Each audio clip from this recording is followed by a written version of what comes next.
Colin Hiles here, aka the Mindset Guy, with today's training video, which I've entitled How to Break the Vicious Cycle of Negative Thinking. Now, negative thinking and negative emotions is something that we all experience in our lives. And in this video, I want to tackle three main emotions. That's anger, anxiety, and depression. Now, why these three emotions? Well, typically, those three emotions do not bring about anything good in our life when we experience it. More often than not, they're destructive to ourselves and to people around us and to what we're trying to achieve. But they are all emotions that any one of us can experience at any given time, and sometimes multiple times just in a week, right? So let's start with this first model down here, which is event, meaning, and emotion. Now, I've put this dotted line in here because typically, without any awareness, what we believe is an event is linked to an emotion. So I experience an event, I feel this way. And it's not actually true. That in between event and emotion is the meaning that we give the event, is the story that we tell about the event. And that's what causes the emotion. Because two people can go through exactly the same experience, and one person gets very, very angry and goes into a rage, and another person is just mildly annoyed. Yet they're both going through exactly the same experience. And that experience could be driving along in your car and somebody cuts you up, right? One person goes into road rage, and another person just gets a little bit upset. So, and another person might not get upset at all. So it's not the event, it's the meaning we give the event. So let's say that a person's walking down the street and they see somebody that they know. Then let's say that they give that the meaning of that as they saw them, the person totally ignored them, totally blanked them. Well, that might make them a little bit angry. If they give it the meaning of, well, they blanked me, they ignored me. That's the thought or the story, then anger's kind of come in. What if they give it the meaning of, oh my God, I hope they don't notice me, I hope they don't see me, because then they're going to come up and speak with me and I don't know what to say and I'm going to get all embarrassed. Well, then that's going to give the feeling, right? If they give it that meaning, it's going to give the feeling of maybe anxiety and possible embarrassment. Well, what if they give it the meaning of, they ignored me because they think I'm an idiot.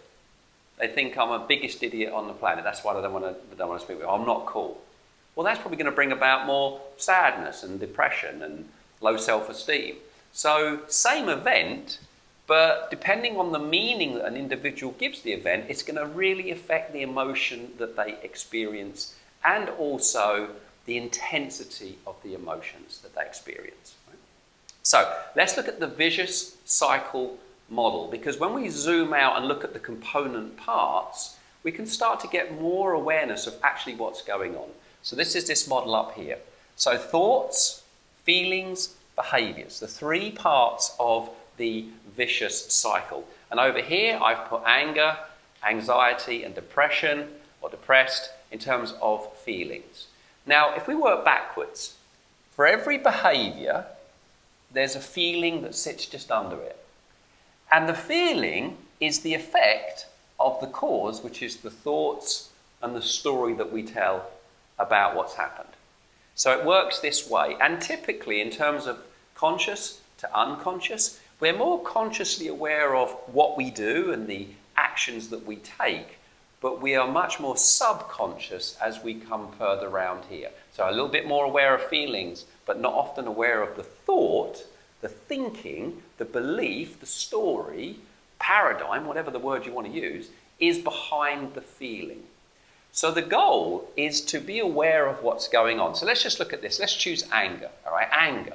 Now, in order to get angry, there has to be some sort of thought or thinking or internal dialogue. You know, when we speak to ourselves, I mean, do you talk to yourself? You probably just went, I don't know, do I talk to myself? Well, you just did, right? You just had a little chat with yourself. So now what if, in order to get angry at someone or something, there has to be that internal dialogue. Well, what would that be? Well, it could be something like, you're being disrespectful now. Or it could be, that's unfair. That just isn't fair. Or it could be, I don't stand for that sort of thing. Right? So if we have that sort of thinking with that sort of voice tonality, we're probably going to get angry. So when something happens, an event, before we get the anger, there has to be that sort of thinking. What about anxiety? All right, anxiety. In order to get anxious, we have to, what if the belief or the thinking is, I'm in danger? Or something bad is going to happen here?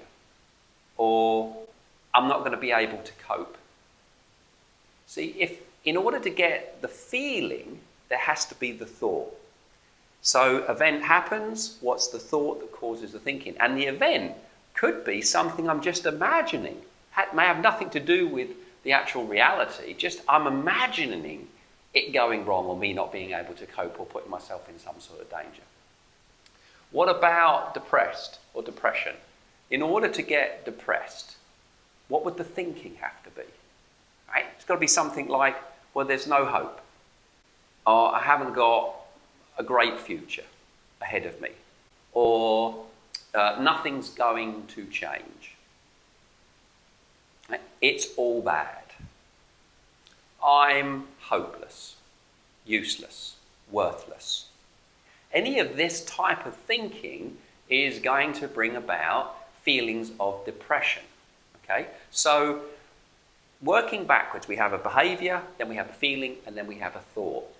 It's all about becoming aware of the thoughts, because if we change here, we'll change here, and this will change this here.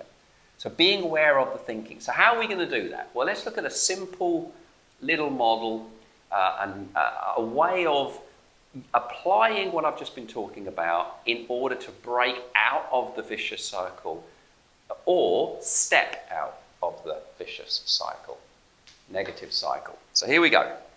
Let's go through this. So it starts with situation or trigger, the S. So what was the situation? What was the trigger? Where was it? When was it? Who was it with then? So getting clear on what's the situation.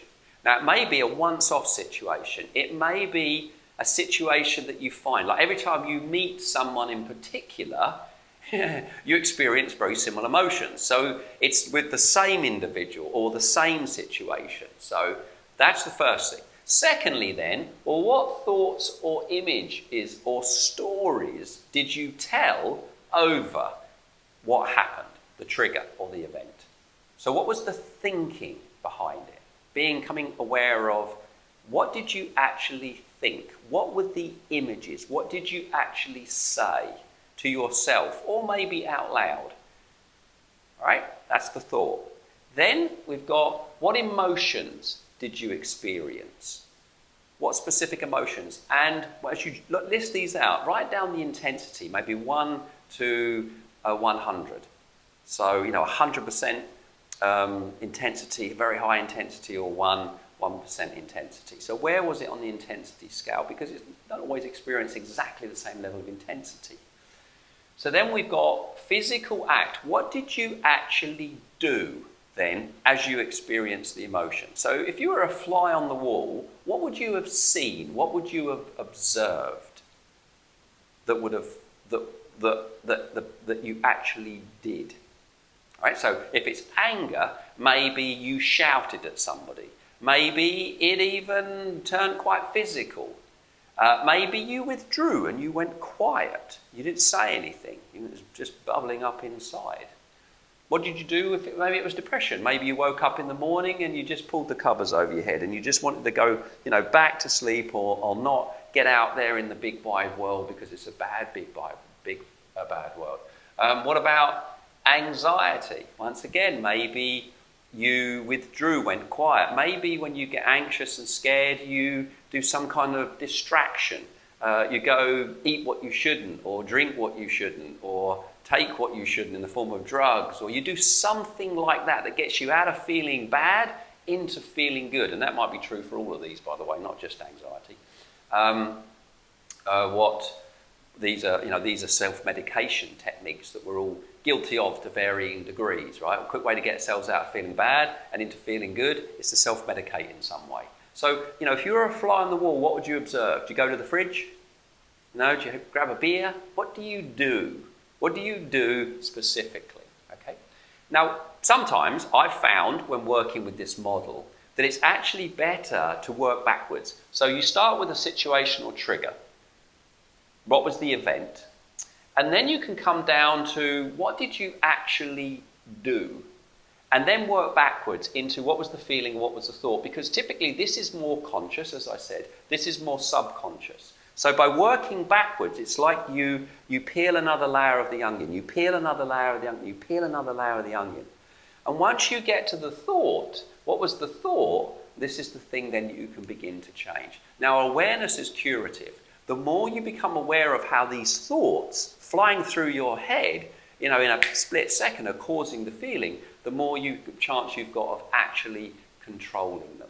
So there we are, very quick, very simple, picking 3 emotions, anger, anxiety and depression, becoming aware of the vicious cycle, thoughts, feelings and behaviours, and how to step out of that cycle by becoming more aware of. So write that down in a book, okay?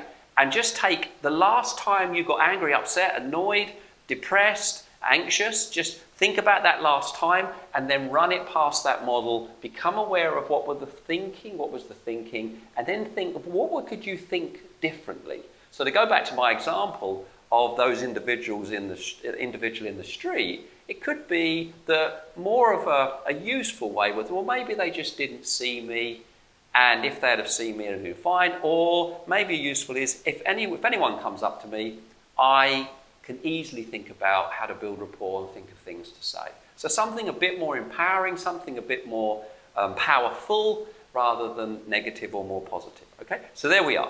So as usual, give me some feedback. Let me know what you think. A 1 would be didn't enjoy it. 10 would be really enjoyed this, Colin. Please more of these type of videos, and I look forward to seeing you on the next video. Hold on, now did you enjoy that video? Well, if you did, I would like to show you how you can train your mind to perform how you want it to, so that you can break through to the next level with my advanced mind power training. It's totally free, and you can get it by going to www.advancedmindpowertraining.com or clicking on the link below this video. I'll see you on the next video.